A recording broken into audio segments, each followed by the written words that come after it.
Premier élément extrêmement important, finances publiques, on en a parlé tout à l'heure. On a vu comment le gouvernement fédéral a désinvesti dans les grandes enquêtes de Statistique Canada, dont données de recensement qui commencent à poser des problèmes pour les chercheurs universitaires et pour les consommateurs d'informations. Deuxième élément, changement méthodologique à l'enquête sur les voyages des résidents au Canada et sur l'enquête sur les voyages internationaux de Statistique Canada également, qui fait en sorte qu'on recommence, on fait table rase et les statistiques qui seront comparables commencent en 2011 désormais. Bravo. Et donc, on s'aperçoit que les pouvoirs publics désinvestissent, pour question de finances publiques encore une fois, ces grandes enquêtes-là qui étaient, comment dire, notre nourriture de connaissances. Également, deuxième phénomène très important, ce qu'on appelle le big data, on laisse des traces inimaginables comme être humain, on laisse des traces inimaginables de nos comportements, de nos achats, de notre consommation. Je ne sais pas si vous imaginez, moi j'écoute maintenant la télé avec Netflix et tout, avec mon Apple TV. La fonction de localisation est activée sur mon iPhone qui me suit en permanence, jour et nuit. Mes achats qui sont faits par carte de crédit, mes déplacements qui sont faits, moi, alors que je crie à la terre où est-ce que je suis avec Foursquare ou Facebook Places, sont tout autant d'éléments où à peu près à toutes les 3 minutes, je suis en train de dire qu'est-ce que je fais dans la vie. Ce traitement de cette information-là, si on trouve le moyen de l'agréger, de l'assembler, de lui donner du sens, donc ce qu'on appelle le big data, la grosse donnée.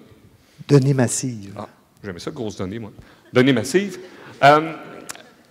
Et ce devrait être le remplaçant logique et intelligent, encore une fois, donc de ces statistiques-là qui étaient quand même des enquêtes qui étaient faites post-séjour et qui avaient des grandes limites. Donc, il y a quelque chose d'assez fabuleux.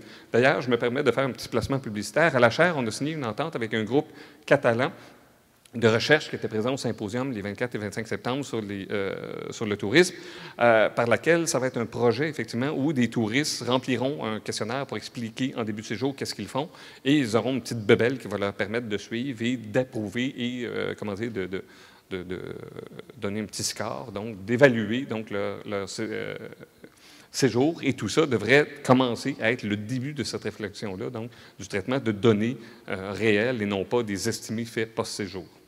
Il y a aussi des outils, on en a à Tourisme Montréal, qui permet de comprendre la perception que les gens ont, par exemple, d'une destination comme Montréal, par des outils comme des réseaux sociaux ou d'autres façons. Donc, on commence, et donc ça aussi, c'est d'énormes données qui existent, ce que les gens disent, ce que les gens font avec Foursquare, sur Twitter, dans des exercices de géolocalisation. Donc, il existe déjà des outils. Le défi, c'est de l'agréger, d'en sortir des conclusions intéressantes et de développer. Il y a aussi des grandes entreprises qui ont énormément de données aussi, là, en tourisme et ailleurs. Actuellement, ça se fait plus dans d'autres types d'organisations que touristiques, qui gèrent énormément de données, qui peuvent, par des algorithmes, suivre et comprendre le comportement du consommateur. C'est un peu ça le principe du big data. On en entend beaucoup parler en 2012, 2013. Est-ce qu'on va réussir à s'en servir et avoir des informations utiles? C'est ça un peu la question qu'on se pose.